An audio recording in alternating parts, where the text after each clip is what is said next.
हम लोग डिस्कस कर रहे थे ज्ञानी के लक्षण।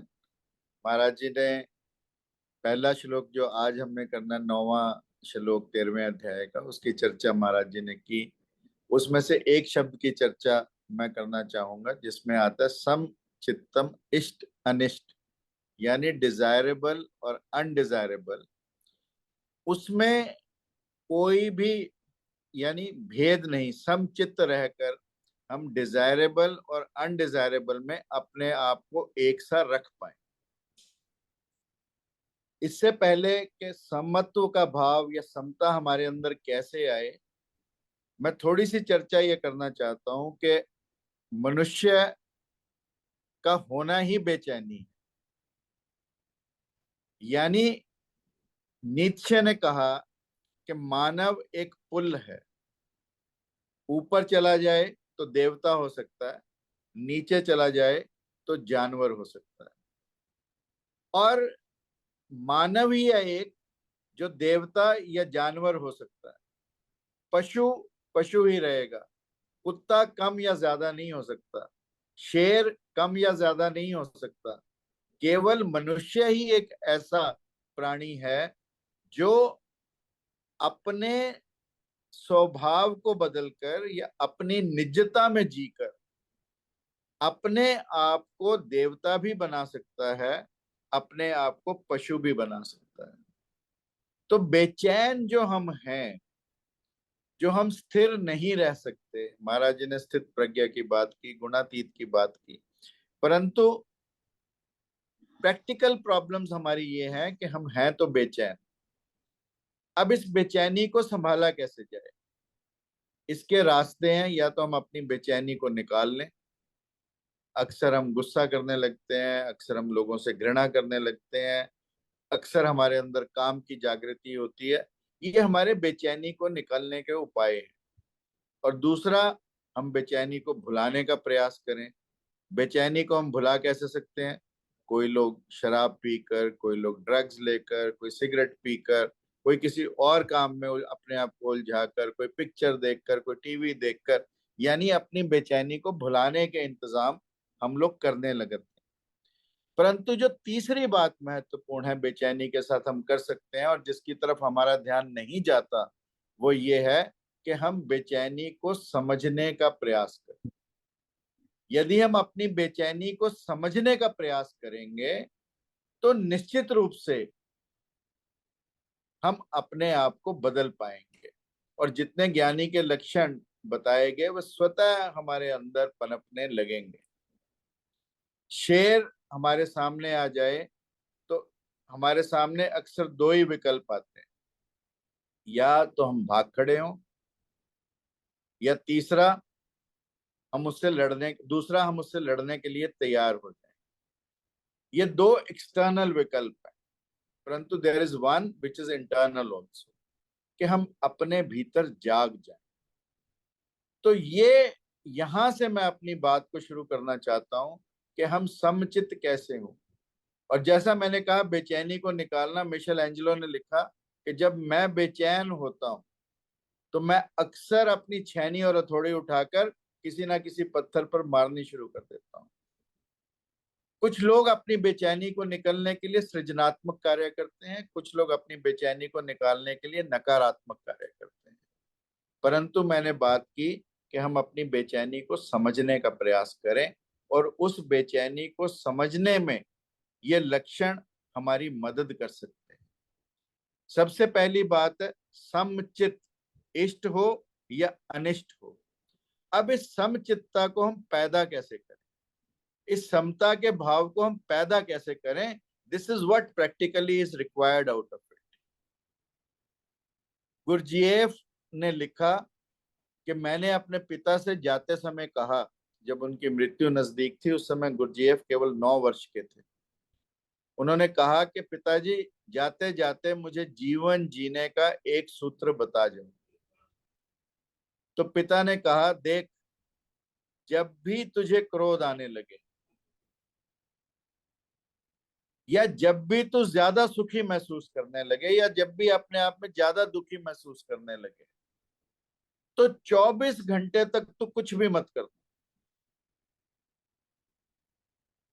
24 घंटे तक तो कुछ भी क्रोध को रोकने का प्रयास कर या कुछ भी कर, उसका कोई रिस्पॉन्स, कोई रिएक्शन, कोई रिप्लाई तेरे को देना ही नहीं है। किसी ने गाली भी दे दी तो थोड़ा इंतजार कर। और गुरजीएफ कहता है कि मैंने पिता को ये वचन दिया कि आपके बताए सूत्र का जीवन भर पालन करूंगा। और गुरजीएफ ने अपने जीवन में इस सूत्र का पालन किया और अंततः गुरजीएफ ने लिखा कि मुझे 24 घंटे की तो कभी आवश्यकता ही नहीं पड़ी, मेरा काम तो 24 मिनटों में ही हो गया।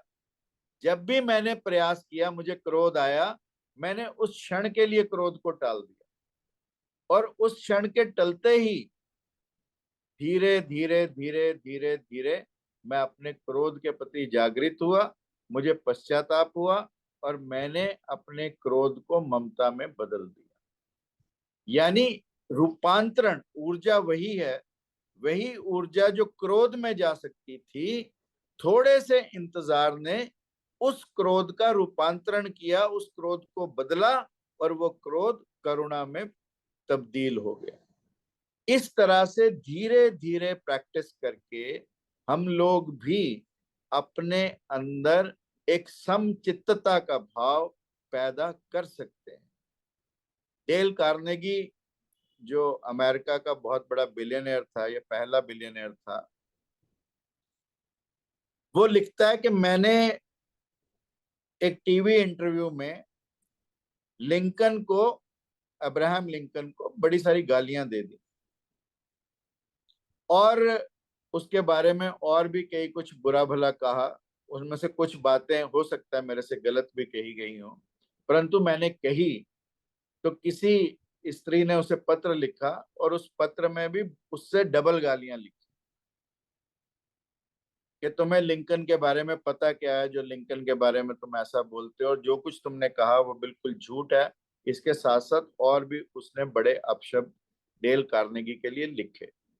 जब डेल कार्नेगी को वो पत्र मिला तो डेल कार्नेगी लिखता है कि मैंने उसका जवाब बहुत और जबरदस्त अपशब्दों में लिखा, परंतु फिर मन में ख्याल आया कि इस पत्र को अभी नहीं डालता, कल डालूंगा। जब कल डालने लगा तो मैंने उस पत्र में लिखता डेल कार्नेगी बहुत संशोधन किए, उसको बदला और थोड़ा सा सॉफ्ट किया। फिर मुझे लगा दूसरे दिन कि यार ये तो, इसमें भी तूने काफी कुछ उस लेडी के लिए ऐसे शब्दों का प्रयोग किया जो अच्छे नहीं है, तो इसको और थोड़ा सा सॉफ्ट कर। और करते करते कार्नेगी लिखता है कि 7 दिन में मैंने उस पत्र में से सभी के सभी अपशब्द हटा दिए और उस स्त्री की तारीफ में पत्र लिखा। और जब उस स्त्री को वो पत्र मिला तो उसने कार्नेगी को मिलने का समय मांगा और दोनों में फिर घनिष्ठ संबंध बने। यानी ये जो हमारा क्रोध है, जो क्षणिक है, जो क्षणिक भाव में हमें सुख की अनुभूति या दुख की अनुभूति होती है, यदि हम उसे थोड़ा सा डिले करने का प्रयास करें, थोड़ा सा उस समय अपने अंदर साक्षी भाव पैदा करें, थोड़ा सा उस समय अपने होश को जगाए रखें, थोड़ा सा उस समय यदि हम अपने ध्यान को बनाए रखें, तो निश्चित रूप से धीरे धीरे धीरे हमारे अंदर समता का भाव पैदा होने लगता है, जिसकी चर्चा भगवान कृष्ण ज्ञानी के लक्षणों में करते हैं कि समचित्तता का भाव चाहे इष्ट हो चाहे अनिष्ट हो। कहना आसान है, करना मुश्किल है, परंतु करने की जो विधि, धीरे धीरे अपने आप को बदलने की, अपनी ऊर्जा को रूपांतरित करने की, अपने अंदर साक्षी भाव पैदा करने की, अपने अंदर एक दृष्टा का भाव पैदा करने की, अपने होश को जगाने की यदि हम कर पाए तो निश्चित रूप से हम जो भगवान कृष्ण ने हमें समचित्तता के दर्शन बताए, उस पर निश्चित रूप से हम अपने आप को बदल सकते हैं। हम अक्सर अपना जो एक्शंस हैं या जो अक्सर हमारा स्वभाव है या अक्सर जो हमारी वृत्तियां हैं, हम करते क्या है नॉर्मल लाइफ, जैसे ही किसी ने कुछ थोड़ा सा क्रोध किया, मानो हमारे अंदर भी बिजली का बटन दबा और हमने भी उसी प्रत्युत्तर में उसी क्षण में उसको गाली दे दी। तो मेरा कहने का अभिप्राय ये है कि हम बिजली के उपकरण की तरह अपना काम करना बंद करें और अपना होश जागृत करके धीरे धीरे अपने आप को बदलने का प्रयास करें। गीता का ये श्लोक हमें ये प्रेरणा देता है।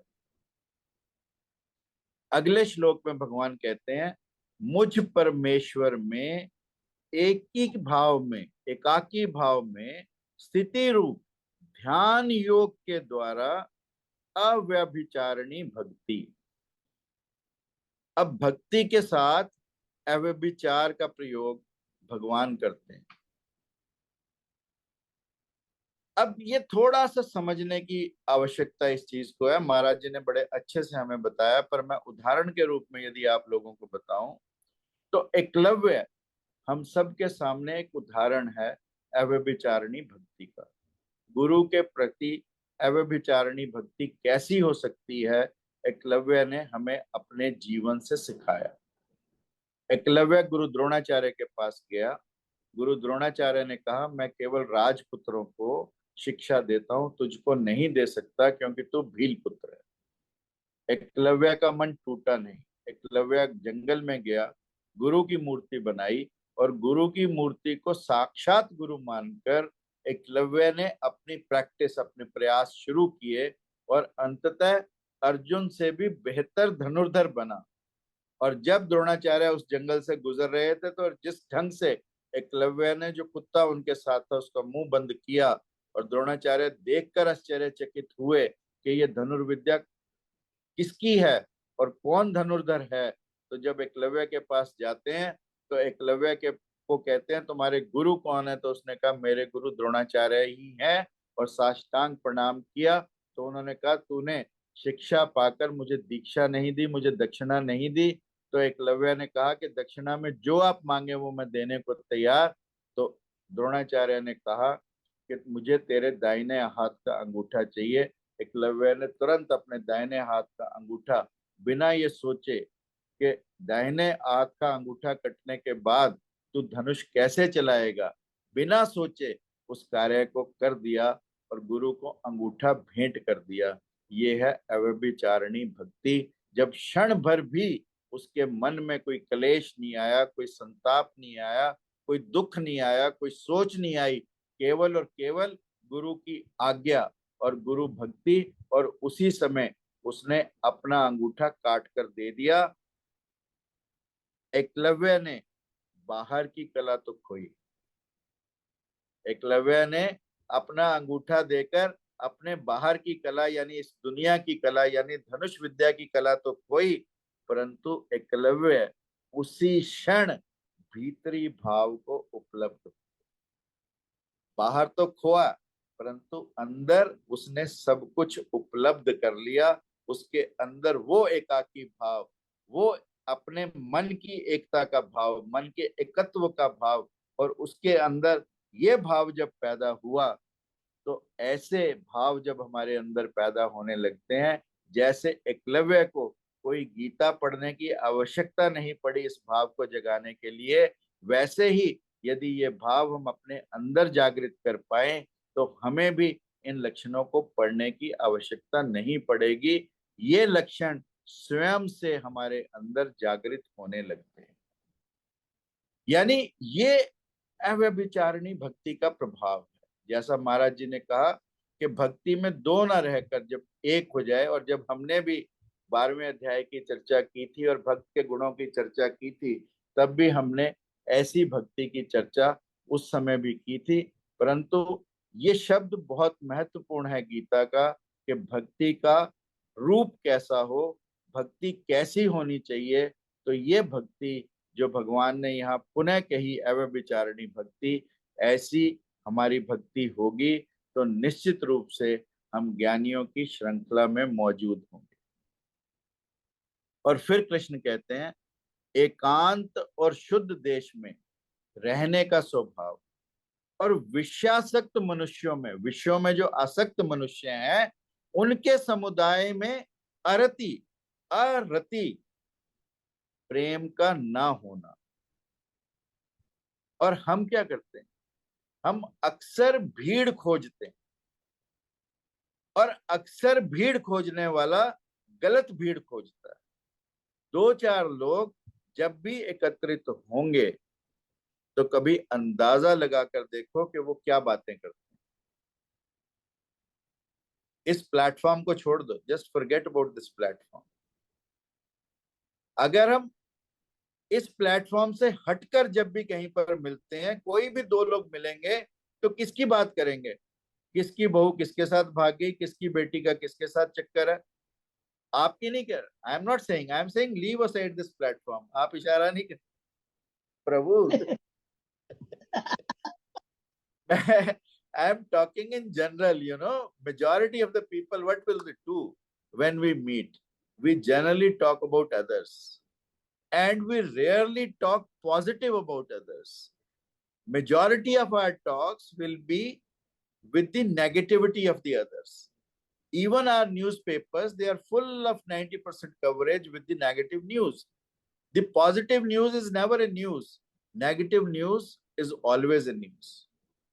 Similarly, on the television also, they search for the negativity out of the positivity. But in Gita, we search for positivity out of negativity. This is the difference. And once we are able to do that, यही भगवान यहाँ कहने का प्रयास कर रहे हैं कि विषयासक्त मनुष्यों के समुदाय में अरति प्रेम का भाव, यानी जो विषयों में आसक्त हैं, उनके समुदाय में खड़े होकर भी हम यदि अपने आप को अलग कर पाए, और जो लोग नहीं कर पाए वो अपना 24 घंटे का एक रिकॉर्ड बनाकर देखो कि इन 24 घंटे में मैंने जितनी भी चर्चा की उसमें से कौन कौन से विषय थे, क्या क्या विषय थे। यदि हम अपना रिकॉर्ड बनाने का प्रयास करेंगे तो निश्चित रूप से आधी बातें तो निकल ही जाएंगी, और जब हमें पता है कि हमने कुछ लिखना है जाकर वापस, तो निश्चित रूप से हम उस नेगेटिविटी से अपने आप को एब्सटेन करेंगे। सो इसलिए ये बड़ा इंपॉर्टेंट है कि हम अपने अपने आप को इंट्रोस्पेक्ट करें, अपनी बातों का एक रिकॉर्ड बनाने का प्रयास करें, अपने दिन का एक रिकॉर्ड बनाने का प्रयास करें। और यदि हम अपने आप को इंट्रोस्पेक्ट कर सकते हैं, अपना एक कैलेंडर बना सकते हैं, अपना डेली जर्नल बना सकते हैं, तो निश्चित रूप से हम अपने आप को ठीक भी कर सकते हैं। और ज्ञानियों को यदि आप देखेंगे तो अक्सर वो एकांत को इसीलिए ढूंढते हैं, अक्सर अकेले इसीलिए रहते हैं, क्योंकि अकेले में ही स्वयं का साक्षात्कार हो सकता है। यदि अपने आप से मिलना है, दूसरों से मिलना है तो भीड़ है, यदि अपने आप से मिलना है तो एकांत की आवश्यकता है। महावीर को 12 वर्ष मौन रहना पड़ा, बुद्ध को 6 साल जंगल में रहना पड़ा, जीसस के 33 वर्ष, 33 पे तो फांसी दे दी गई, 3 वर्ष का लोगों को पता है, 30 वर्ष जीसस कहाँ थे किसी को पता ही नहीं। क्या तपश्चर्या की वो किसी को पता नहीं, परंतु तपश्चर्या निश्चित रूप से की होगी। और जापान में तो ये साधना पद्धति है कि वो व्यक्ति को कहते हैं कि 24 घंटे तो जो तेरे मन में आए बोल, और जोर जोर से बोल, ताकि दूसरे भी सुन पाए। और यदि हम जो हमारे मन में आ रहा है उसको बोलते हैं, तो आप पाएंगे, यदि उसकी रिकॉर्डिंग को बाद में सुनो, अगर सच सच बोला है तो निश्चित रूप से हम क्या बोलते हैं वो आप देख सकते हैं। और उसी को बदलना हमारे लिए इम्पोर्टेंट है, और उसी की चर्चा भगवान यहाँ पर कर रहे हैं। एकांत और शुद्ध देश में रहने का स्वभाव। आप लोग तो शुद्ध में ही हो, हम लोग ही थोड़े से अशुद्ध। भारत है तो सबसे शुद्ध, परंतु थोड़ा सा माहौल यदि अशुद्धता का हो जाए तो निश्चित रूप से व्यक्ति थोड़ा व्यथित होता है, परंतु थोड़े समय के लिए। परंतु भारत जो उपलब्धियां आज पा रहा है, जैसी उपलब्धि आप सबने शुरू में ही चर्चा की, वो उपलब्धियां भारत को निश्चित रूप से विश्व के मुख्य मानचित्र पर ले जाने में हमारी मदद करेंगे। और आखिरी बात जो आज मैं आप लोगों से करना चाहता हूं वो है अध्यात्म ज्ञान में नित्य स्थिति और तत्व ज्ञान के अर्थ रूप परमात्मा को सर्वत्र देखना। परमात्मा को सर्वत्र देखना बहुत महत्वपूर्ण है। हमारे भीतर है, अपने भीतर ही यदि हम नहीं देख सकते तो बाहर कैसे देखेंगे? एक पहली दफा अपने भीतर एक पत्थर मारकर देखो तो जो लहरें उठेंगी, जैसे हम किसी झील में पत्थर फेंकते हैं तो जो लहरें दूर दूर तक फैलती हैं, जो रिपल्स दूर दूर तक जाते हैं, ऐसा ही रिपल यदि हम अपने अंदर पैदा कर पाए तो निश्चित रूप से हम अपनी नेगेटिविटी को हटा सकते हैं और तब सर्वत्र परमात्मा के दर्शन कर सकते हैं। अन्यथा यदि परमात्मा आपके सामने भी खड़ा हो, दुर्योधन के सामने भगवान कृष्ण खड़े थे, वो पहचान नहीं पाया। वो धोबी जिसने सीता माता को नहीं पहचान पाया और सीता को व्यभिचारिणी बताया, और उस धोबी के कहने पे राम ने सीता को अपने घर से निकाला, उसको राम राम नहीं दिखाई दिए, सीता सीता नहीं दिखाई दी। परंतु जब सामने खड़ा परमात्मा हमें नहीं दिखाई देता तो भीतर जिसको हमने आवरणों से ढका हुआ है, वो आवरण हमारी मोह के हैं, हमारी माया के हैं, हमारी आसक्ति के हैं, हमारी ईर्ष्या के हैं, हमारे राग के हैं, हमारे द्वेष के हैं, तो भीतर पड़ा कैसे दिखाई देगा? यह स्थिति वैसे ही है जैसे सपोज एक लालटेन जो हमारे घरों में पुरानी होती थी, उस लालटेन के शीशे पर या आजकल बल्ब के शीशे पर यदि मिट्टी आ जाए तो हो सकता है कि हमें उसकी जो रोशनी है वो मंदी दिखाई पड़े, परंतु रोशनी तो भीतर वही है। यदि हम उस रोशनी को पहचान पाए, सभी के बीच में सर्वत्र परमात्मा को देखने का भाव अपने अंदर पैदा कर पाए, और ये भाव बहुत मुश्किल है दूसरे के अंदर परमात्मा को देखना, और यदि हम दूसरे के अंदर परमात्मा को देख पाते हैं तो हमारी 90% समस्याएं वैसे ही समाप्त हो जाती हैं। ट्रू एम्पैथी हमारे अंदर स्वयं से जागृत हो जाती है। और हम तो चीज ही क्या है, शंकराचार्य जैसे व्यक्ति को इस एक ही भाव को अपने अंदर पैदा करना, सर्वत्र परमात्मा को पैदा करना का भाव भी बहुत अंतिम समय में आया। बनारस में गए शंकराचार्य, जैसे ही स्नान करके निकले सामने से एक चंडाल आ गया, तो उन्होंने कहा अरे मुझे तो दोबारा स्नान करना जब पड़ेगा। तो उस चंडाल ने कहा कि तेरे अंदर अभी तक सर्वत्र ईश्वर का भाव पैदा नहीं हुआ। सर्वत्र ईश्वर का भाव पैदा करने के लिए अपनी दृष्टि को बदलना पड़ेगा, तभी हमें सृष्टि वैसी ही दिखाई देती है। इसलिए अपनी दृष्टि को बदलना, अपने भीतर को बदलना, अपने भीतर के भाव को बदलना, यही ज्ञानी के लक्षण है, और इन्हीं की चर्चा भगवान यहाँ पर कर रहे हैं। और यदि हम सर्वत्र परमात्मा को देखने देखने की बात ना करें, अपने जीवन में देखने का भी प्रयास करें, तभी हम इस दुनिया में दीनों को, दुखियों को, गरीबों को, दलितों को, पिछड़ों को, सबको एक समान व्यवस्था में ला सकते हैं, यदि हम उनको इस ईश्वर का रूप ही समझेंगे और ये पाएंगे कि जो ईश्वर मेरे अंदर है वही दूसरे के अंदर है, जो मुझ में है वो तुझ में है। इस भाव को यदि हम अपने जीवन में चरितार्थ कर पाए तो हम अपने जीवन को कृतार्थ भी कर पाएंगे और जीवन को परमार्थ की ओर भी ले जा पाएंगे। इन्हीं शब्दों के साथ आज की इस वार्ता को यहीं समाप्त करता हूँ और आप सब ज्ञानी जनों को, गुणी जनों को प्रणाम करता हूँ। थैंक यू डॉक्टर साहब, बहुत ही अच्छे ढंग से आपने समझाया एज यूजुअल। थैंक यू आपका बहुत बहुत। तो ये जो आपने कहा कि भी सभी को परमेश्वर सभी में देखो, जैसे आपने कहा करना इजी नहीं है, कहना इजी है, वो भी ठीक है। तो मेरे अभी दिमाग में ये आ रहा है कि भी जैसे अब जो जेलों में है या जिन्होंने बहुत क्रिमिनल्स हैं, उनमें भी आप कैसे भगवान देख सकते। अभी यहाँ पे ना एक सभी हम जहाँ वाले तो जानते ही हैं, अभी कल परसों ही हुआ सेंटेंस एक को, 33 नर्स थी, उसने बच्चों को 13 मतलब कि अभी जो वो जन्मे ही तो 7 को उसने मार दिया, 6 को अटेम्प्ट किया, कुछ ऐसा था चक्कर। तो उसको सभी उसको ईच केस के ऊपर लाइफ सेंटेंस हुआ। तो बेसिकली अब उसका ये है कि भी she will never come out of prison, जितनी भी उसकी उम्र होगी वो she won't come out of prison.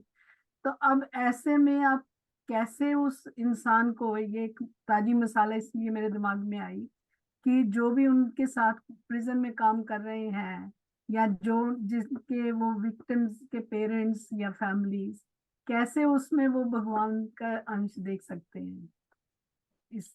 नहीं, यू सी, क्रिमिनल्स के रिकॉर्ड में जाना बहुत इंपॉर्टेंट है, उनकी इंडिविजुअल हिस्ट्री में जाना बड़ा इंपॉर्टेंट है। Believe me, there was a research on the jail inmates, and जो रिसर्च ने निकाला, साइकोलॉजी वालों ने रिसर्च करी, उन्होंने ये निकाला कि 90% लोग उनमें ऐसे थे जिन्हें पूरा पश्चाताप भी था, पछतावा भी था, और उन्होंने कहा कि यदि वो क्षण हमारा टल जाता, उस क्रोध के क्षण में या उस ईर्ष्या के क्षण में या उस जो हमारे अंदर कौन से भाव पैदा हुए उस क्षण में जो हम कर गए, वो हम गलत कर गए। यानी ये बहुत इंपॉर्टेंट है कि उस नर्स की मेंटल स्टेटस क्या थी उस समय। there are always two sides of the coin, you know. Why she did it is very very important to know before we say this, है ना। तो मेरा ये मानना है कि हमें धीरे धीरे धीरे, अक्सर ऑफ कोर्स एक बारी तो कैसे उसको माफ किया जा सकता है, और कोई भी नहीं करेगा, और उसके अंदर परमात्मा देख भी नहीं पाएगा, क्योंकि उसका लक्ष्य क्या था ये भी नहीं हम जानते। और मेरे को तो पूरी स्टोरी जो आपने जितनी बताई उतनी पता है, मैंने शायद पढ़ी भी नहीं है अभी, और शायद हमारे इधर आई भी नहीं होगी। परंतु निश्चित रूप से आदमी का मेंटल स्टेटस जानना, मान लो सपोज वो है ही विक्षिप्तता, she is already schizophrenic, she is a split Yeah. Brain, है ना, she is Yes. Already suffering from such disorder, so can we owe it to her that way?